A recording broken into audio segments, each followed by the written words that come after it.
Oo nga, mamaya. Mamaya usap tayo, ha? Paano, may kita ko ba siya? Papakita ko na. Ano ba? May kilig mo ako. Hello? Hello! Yes po? Ano po ba? Naghanap ako ng sampay. Katulong. Dito yun, di ba? Ibig niyo sabihin, nag-apply kayo ng bilang amo? Pag-apply, oo, ako nga amo. Naghanap ako ng katulong. Sige po. Sandali lang po. Tatawag lang po ako ng makaka-interview sa'yo kung papasa kayo bilang amo.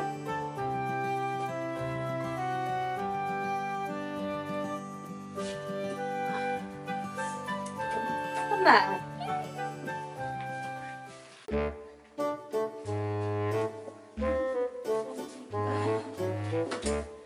Kayo po ba ang mag-a-apply bilang amo? Mag-apply? Oo! Ano po pangalan nyo? Mr. Torres. Hindi kilalang pangalan. Washing machine. Oo. TV, ilang inches? 57 inches. Gaano po kalaki ang bahay niyo? 4 floor. Sigurado po ba kayo na bahay niyo yun? Oo, madami kasi akong bahay.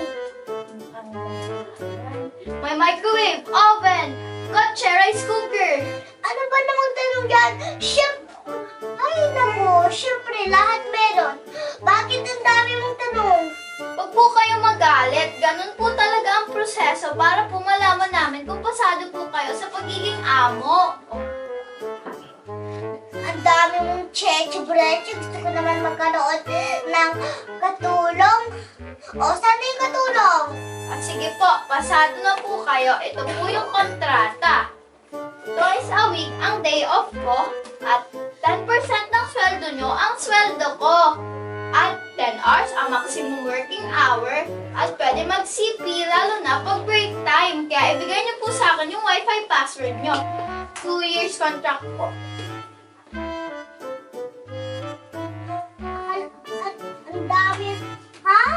Pwede na ba maghanap ng katulong?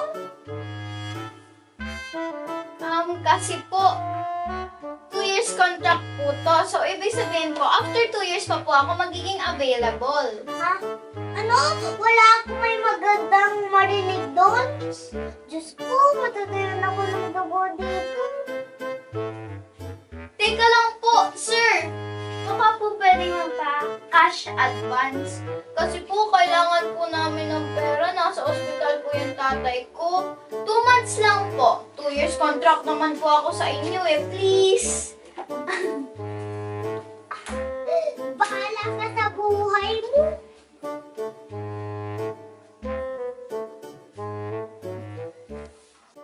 Yeah, go to the bathroom, alarm, roll my... Good morning! Breaking my heart. That's not cool. Hello?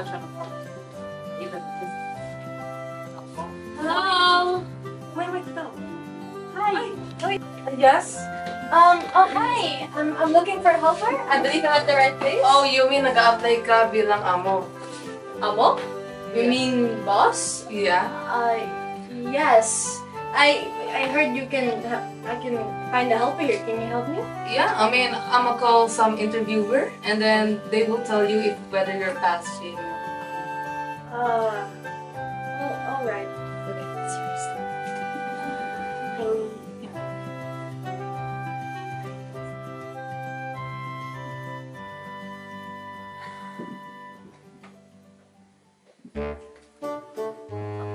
Hi.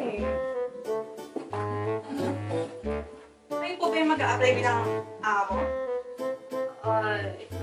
Yes. Yes, I am. Ano pong pangalan niyo? Eileen Zaragoza. May washing machine? Yes, of course. I am wealthy enough. TV, ilang inches? Yes, a lot. 100 inches. Gano'ng kalaki yung bahay? 4th floor with rooftop. Sigurado po ba kayo bahay? Excuse me? I have properties nationwide. Okay, oven, air fryer. Yes, yes, and yes! Oh my god, this is so much! Huwag po kayong magalit. Oh my god, like, can I just have my helper right now? Are we done with this nonsense interview? You're so demanding! For what? Wag po kayong magalit. Ganito po talaga yung proseso para malaman namin kung pasado po kayo ginawa mo. So what? Did I pass? Ah, Can I have a helper? I mean, I've answered all your You have questions. to calm down, girl. okay, so pasado naman kayo. Ito yung kontrata. Basahin ko sa inyo, ha? Twice a week ang day off ko. Tapos 10% ng sahod mo, sahod ko. And then, 10 hours maximum na yung working hours ko. Pwede dapat ako mag-cellphone pag break time and kapag tapos na yung trabaho ko. So, dapat ibibigay ko sa password ng mga. And lastly, 2 years contract. Are you serious? This is too much. Can you just give me one minute? Yeah. Pero, kasi, nakakontrata pa kasi ako ng 2 years. So, ang mangyayari po, babalik kayo after 2 years, then parang makakapit naman. This is too much. Can I talk to somebody else? Ako lang po yung available. Yung mga susunod pa po, 10 years pa, 8 years, ako na po yung latest.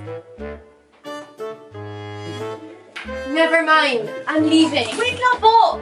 Baka pagdating ko kasi ng bus kasi years naman po yung kontak ko eh. Ay po kasi yung tatay ko. Oh my goodness! No. Okay, I'm done with this agency. You freak me out. Leave me alone. I'm done.